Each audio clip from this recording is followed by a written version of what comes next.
Shri P Sreekumar, താങ്കൾക്ക് കേൾക്കുന്നുണ്ടോ?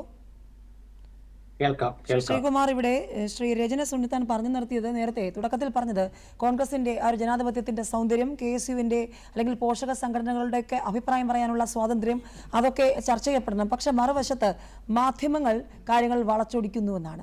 അങ്ങനെയാണോ കാര്യങ്ങൾ? അതായത് ചില നടപടിക്രമങ്ങളുണ്ട്, അത് പാലിച്ചാൽ മാത്രമേ തീരുമാനമെടുക്കാൻ സാധിക്കൂ. അത് മുഖ്യമന്ത്രി പറഞ്ഞതിനോട് മാധ്യമങ്ങളും യോജിക്കുന്നുണ്ട്. പക്ഷേ അങ്ങനെയാണോ കാര്യങ്ങൾ? ഇവിടെ ഈ പോഷക സംഘടനകളുടെ വിമർശനത്തിലേക്ക് എത്തിച്ചതിന്റെ സാഹചര്യം താങ്കൾക്കും അറിയാമല്ലോ. അവിടെ അപ്പോൾ അങ്ങനെ അപ്രിയരാകുന്നുണ്ടോ പോഷക സംഘടനകൾ എന്നുള്ള ചോദ്യത്തിലേക്കാണ് വരുന്നത്.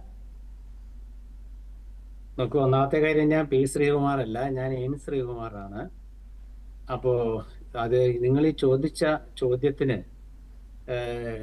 ഉത്തരം മുഖ്യമന്ത്രി തന്നെ നൽകിയിട്ടുണ്ട്. കാരണം ഒരു ഗവൺമെന്റ് അധികാരത്തിൽ വന്നാൽ ആ ഗവൺമെന്റ് എടുക്കുന്ന നയപരമായ തീരുമാനങ്ങൾ ഒരു മുന്നണിയുടെ തീരുമാനമാണ്. അതൊരു കോമൺ മിനിമം പ്രോഗ്രാം CMP അടിസ്ഥാനപ്പെടുത്തിയിട്ടുള്ളതാകണം. UDFന്റെ മന്ത്രിസഭ ഒരു തീരുമാനം എടുക്കുമ്പോൾ ആ മന്ത്രിസഭയുടെ ചില തീരുമാനങ്ങളോടെ വിയോജിപ്പുള്ള പോഷക സംഘടനകൾ എല്ലാ കാലത്തും ഉണ്ടായിട്ടുണ്ട്. തൊഴിൽപരമായ കാര്യങ്ങൾ എടുക്കുമ്പോൾ INTUCക്കും, സ്ത്രീ സൗഹൃദ കാര്യങ്ങളിലായാണെങ്കിലും, അല്ലെങ്കിൽ സ്ത്രീ തൊഴിലാളികളുടെ കാര്യത്തിലാണെങ്കിലും, അല്ലെങ്കിൽ സ്ത്രീ ശാക്തീകരണത്തിന്റെ കാര്യത്തിലാണെങ്കിലും എതിർപ്പ് മഹിളാ കോൺഗ്രസിനും, അതുപോലെ തന്നെ വിദ്യാർത്ഥി യുവജന കാര്യങ്ങൾ എടുക്കുമ്പോൾ യൂത്ത് കോൺഗ്രസിനും KSUവിനും ഒക്കെ കാലാകാലങ്ങളിൽ അഭിപ്രായ ഭിന്നത ഉണ്ടായിട്ടുണ്ട്.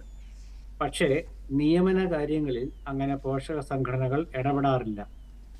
കേരളത്തിന്റെ ഭരണത്തിന്റെ കാര്യങ്ങളിൽ അവരുടെ നിയമപരമായ വശങ്ങൾ പരിശോധിക്കാൻ നിയമിക്കപ്പെടുന്ന അഭിഭാഷകരെ കുറിച്ച്, ആ അഭിഭാഷകരുടെ സ്വഭാവത്തെക്കുറിച്ച്, അവരുടെ യോഗ്യതയെക്കുറിച്ച് കൃത്യമായ വിവരശേഖരണത്തിന്റെ അടിസ്ഥാനത്തിലായിരിക്കും സാധാരണ നിയമനങ്ങൾ ഉണ്ടാവുക.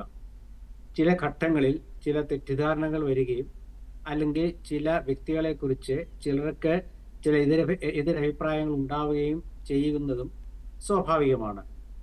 ഇത്തരമൊരവസ്ഥ ഈ ഗവൺമെന്റിന്റെ കാലത്ത് 2 തവണ ഉണ്ടായി.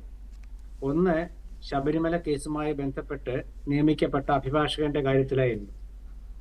അതിലൊരു അഭിപ്രായ ഭിന്നത വന്നപ്പോൾ അത് തിരുത്തി.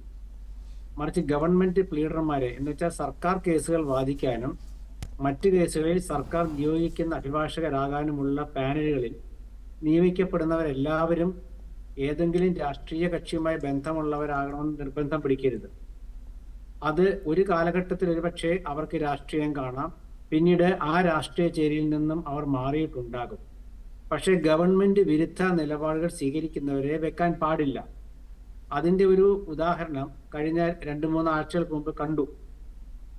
തിരുവനന്തപുരത്തെ ED ഉദ്യോഗസ്ഥരെ ആക്രമിച്ചതുമായി ബന്ധപ്പെട്ട കേസിൽ ഹാജരായ സർക്കാർ വക്കീൽ സർക്കാരിന്റെ ഇംഗിതത്തിന് വിരുദ്ധമായി കേസ് വാദിച്ച് അതൊരു വാർത്തയായി. അവരെ പിന്നീട് ആ സ്ഥാനത്ത് നിന്ന് നീക്കി പുതിയ ഒരാളെ നിയമിച്ചു. കാരണം അവർക്കൊരു വ്യക്തമായ രാഷ്ട്രീയം ഉണ്ടായിരുന്ന ഒരു വക്കീലായിരുന്നു. അങ്ങനെയൊക്കെ സംഭവിക്കാം. പക്ഷേ നിയമിക്കപ്പെടുന്ന അഭിഭാഷകർക്ക് ഇന്ന യോഗ്യതകൾ ഉണ്ടായിരിക്കണമെന്ന് മാത്രമേ ഉള്ളൂ. അവിടെ KSUവിന് അഭിപ്രായം പറയേണ്ട കാര്യമില്ല. കാരണം KSU വിദ്യാർത്ഥി പ്രസ്ഥാനമാണ്. വിദ്യാർത്ഥി പ്രസ്ഥാനം വിദ്യാർത്ഥികളുടെ കാര്യം വരുമ്പോൾ മാത്രം ഇടപെട്ടാൽ മതി. അത് മറ്റു നിയമനങ്ങളിലൊന്നും അവർക്ക് അഭിപ്രായം പറയേണ്ട കാര്യമില്ല. അഭിപ്രായ സ്വാതന്ത്ര്യമുണ്ട്. ആ അഭിപ്രായ സ്വാതന്ത്ര്യത്തിന്റെ അടിസ്ഥാനത്തിൽ അവർക്ക് വേണമെങ്കിൽ മുഖ്യമന്ത്രിയോടോ അവരുടെ പാർട്ടിയുടെ നേതൃതലത്തിലുള്ള നേതാക്കളോടോ അക്കാര്യം പറയാം. അല്ലാതെ പരസ്യമായി പറയുകയോ അല്ലെങ്കിൽ പരസ്യമായി ആവശ്യം ഉന്നയിക്കുകയോ ചെയ്യുന്നത് തെറ്റാണ്. അതിന്റെ അടിസ്ഥാനത്തിലാണ് മുഖ്യമന്ത്രി ഇക്കാര്യത്തിൽ ലോ കോളേജിലെ KSU യൂണിറ്റിന്റെ അഭിപ്രായത്തിനല്ല കാര്യമെന്ന് പറഞ്ഞത്. അതിൽ മുഖ്യമന്ത്രി പറഞ്ഞതാണ് ശരി. വിദ്യാർത്ഥി സംഘടനാ പ്രവർത്തനമൊക്കെ നടത്തിയവരാണ് ഈ ഭരണത്തിലിരിക്കുന്ന എല്ലാവരും. നേരെ മറിച്ച് 1970കളിൽ അക്കാലങ്ങളിൽ യൂത്ത് കോൺഗ്രസും KSUവും ഒരു സമ്മർദ്ദ ഗ്രൂപ്പായിരുന്നു. അതിന്റെ കാരണം അക്കാലത്ത് നേതൃനിര, KPCC നേതൃനിര എന്ന് പറയുന്നത് മുതിർന്നവരുടെ ഒരു നിരയായിരുന്നു.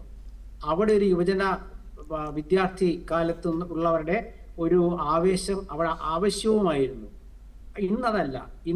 ഇന്നത്തെ തലമുറയെ പ്രതിനിധീകരിക്കുന്നവരാണ് മുഖ്യമന്ത്രി സ്ഥാനത്തും ഭൂരിപക്ഷ മന്ത്രിമാരിലും. ഭൂരിപക്ഷമല്ല, എല്ലാ മന്ത്രിമാരും തന്നെ പറയാം കോൺഗ്രസിന്റെ. അവര് KSU യൂത്ത് കോൺഗ്രസ് കാലഘട്ടം കഴിഞ്ഞിട്ട് അധികം ആയിട്ടില്ല. ആ കാലഘട്ടവും പഴയ 70കളിലെ കാലഘട്ടവും തമ്മിൽ താരതമ്യം ചെയ്യാൻ പാടില്ല. ഇവിടെ ഇപ്പോൾ അങ്ങനെയുള്ള ഒരാൾ മുഖ്യമന്ത്രിയോ അല്ലെങ്കിൽ മന്ത്രിയോ ഒക്കെ ആയിരിക്കുന്ന സമയത്ത് ഞങ്ങളുടെ അഭിപ്രായം ഇതാണ് എന്നൊരു KAC യൂണിറ്റിന് പൊതുവായിട്ട് പറയാനുള്ള, അതായത് പരസ്യമായി പറയാനുള്ള ഒരു സ്വാതന്ത്ര്യം കോൺഗ്രസ് അനുവദിച്ചു കൊടുക്കാറില്ല. അവർക്ക് അഭിപ്രായം പറയാം, ഇതാ ഇന്നയാള് ഞങ്ങൾക്ക് എതിർപ്പുണ്ട്, കാരണം അദ്ദേഹം ഇന്ന കാലത്ത് ഞങ്ങളുടെ മറ്റേ ആശയങ്ങളോട് വിരുദ്ധമായി പ്രവർത്തിച്ച ഒരാളാണ്, അദ്ദേഹം ഇന്ന് ഏത് രാഷ്ട്രീയ പാർട്ടിയിലാണ് പ്രവർത്തിക്കുന്നത് എന്നും പറയാം. പക്ഷെ നിയമന കാര്യങ്ങൾ ഇടപെടുന്നത് ജനാധിപത്യത്തിൽ സാധാരണക്കാർക്കിടയിൽ, വോട്ടർമാർക്കിടയിൽ ആശങ്കകൾ ഉണ്ടാക്കും. ഇതാണ് 10 വർഷം കേരളം കണ്ടത്. 10 വർഷം കേരളം ഭരിച്ച CPM ഭരണത്തിൽ കണ്ടത് അവരുടെ ആളുകൾ മാത്രം അധികാരത്തിൽ എത്തിക്കുക എന്നുള്ളതായിരുന്നു, അവരുടെ ആളുകൾക്ക് മാത്രം ജോലി കൊടുക്കുക എന്നുള്ളതായിരുന്നു.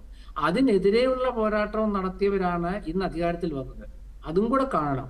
അപ്പൊ കേസിന് അഭിപ്രായം പറയാം, ഞാൻ KSUവിൽ ഉണ്ടായിരുന്ന ഒരാളാണ്, കേസിന്റെ അഭിപ്രായം പറയാം, അത് ഗവൺമെന്റ് വിരുദ്ധ നിലപാട് സ്വീകരിക്കും എന്ന് ഉറപ്പുണ്ടെങ്കിൽ മാത്രം.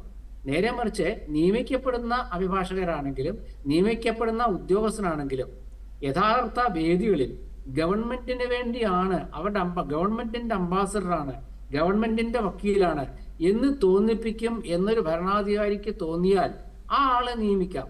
അയാളുടെ പൂർവ്വകാല രാഷ്ട്രീയവും അയാളുടെ കാല രാഷ്ട്രീയവും രണ്ടും രണ്ടായിരിക്കും. ചിലപ്പം പൂർവ്വകാല രാഷ്ട്രീയത്തിൽ അയാൾ ഒരു കമ്മ്യൂണിസ്റ്റുകാരനും വർത്തമാനകാല രാഷ്ട്രീയത്തിൽ അയാളുടെ കോൺഗ്രസ്സുകാരനും ആയിരിക്കും. അപ്പൊ ആ പൂർവ്വകാലം ചെയ്യേണ്ട കാര്യമില്ല. എന്താണ് ഏൽപ്പിക്കുന്ന ജോലി അത് ചെയ്യാൻ പറ്റുമോ, അത് ചെയ്യുന്നുണ്ടോ? ചെയ്യുന്നില്ലെങ്കിൽ ആ ആൾ ആ സ്ഥാനത്തിരിക്കാൻ അർഹനല്ല എന്ന് അദ്ദേഹം തന്നെ തീരുമാനിച്ച് പുറത്തേക്ക് പോകാം, അതിന് വഴിയൊരുക്കി കൊടുക്കാം, ഗേറ്റ് തുറന്നിടാം. മറിച്ച് ഗവൺമെന്റിനെ സേവിക്കാനാണ് അദ്ദേഹം ഉദ്ദേശിക്കുന്നതെങ്കിൽ ആ ആൾ അവിടെ നിയമിതനാകാം, അയാളുടെ രാഷ്ട്രീയം അവിടെ പ്രശ്നമല്ല. ഇതാണ് അതിന്റെ ഒരു രത്ന ചുരുക്കമെന്ന് എനിക്ക് പറയാനുള്ളത്.